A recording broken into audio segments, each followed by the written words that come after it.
ഡൽഹിയിൽ സ്കൂളുകൾക്ക് വീണ്ടും ബോംബ് ഭീഷണി. 6 സ്കൂളുകൾക്ക് ഇമെയിൽ വഴിയാണ് ഈ ഭീഷണി സന്ദേശം ലഭിച്ചത്.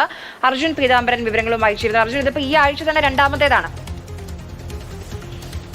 തീർച്ചയായിട്ടും ഇതെല്ലാം വ്യാജ ബോംബ് ഭീഷണിയാണെന്ന് നമുക്ക് സ്ഥിരീകരിക്കാം. കാരണം ഇതിനോടകം തന്നെ പരിശോധന പൂർത്തിയാക്കിയിരിക്കുന്നു. ഒന്നും തന്നെ സംശയാസ്പദമായിട്ടുള്ള രീതിയിൽ കണ്ടെത്താൻ സാധിച്ചിട്ടില്ല. പോലീസിന്റെ ആകെയുള്ള കണക്ക് പ്രകാരം ഇന്ന് നിലവിൽ 16 സ്കൂളുകൾക്ക് ഇത്തരത്തിൽ ഈ സന്ദേശം എത്തി എന്നുള്ളതാണ് പറയുന്നത്. അത് പുലർച്ചെ 4:21 മുതൽ രാവിലെ 8:30 വരെ ഇത്രയും 2-3 മണിക്കൂർ സമയത്തിന്റെ ഇടവേളയിലാണ് ഈ ഇമെയിൽ സന്ദേശങ്ങളെല്ലാം തന്നെ എത്തിയത്. ഈ മെയിൽ സന്ദേശങ്ങൾ എത്തിയതിന്റെ സാഹചര്യത്തിൽ സുരക്ഷ കണക്കിലെടുത്തുകൊണ്ട് സ്കൂൾ അധികൃതർ തന്നെ ഈ വീട്ടിലുള്ളവരെല്ലാം, അതായത് മറ്റ് പാരന്റ്സിനെല്ലാം തന്നെ വിളിച്ച് സ്കൂളുകൾ ഇന്ന് അവധിയായിരിക്കും, പ്രവർത്തിക്കില്ല. പക്ഷെ ബോംബ് ഭീഷണിയുടെ കാര്യം പറഞ്ഞിട്ടുണ്ടാവില്ല. അങ്ങനെ അവധി പ്രഖ്യാപിച്ചിരുന്നു. സ്കൂൾ കുട്ടികൾ ആരും തന്നെ സ്കൂളിലേക്ക് വന്നില്ല. പിന്നാലെയാണ് രാവിലെ ഒരു 7 മണി 6 മണിയോടുകൂടി തന്നെ ഫയർഫോഴ്സും പോലീസും ബോംബ് സ്ക്വാഡും എത്തി പരിശോധന നടത്തിയത്. എന്തായാലും ഇതുവരെയും സംശയാസ്പദമായ രീതിയിൽ ഒന്നും കണ്ടെത്താൻ സാധിച്ചിട്ടില്ല.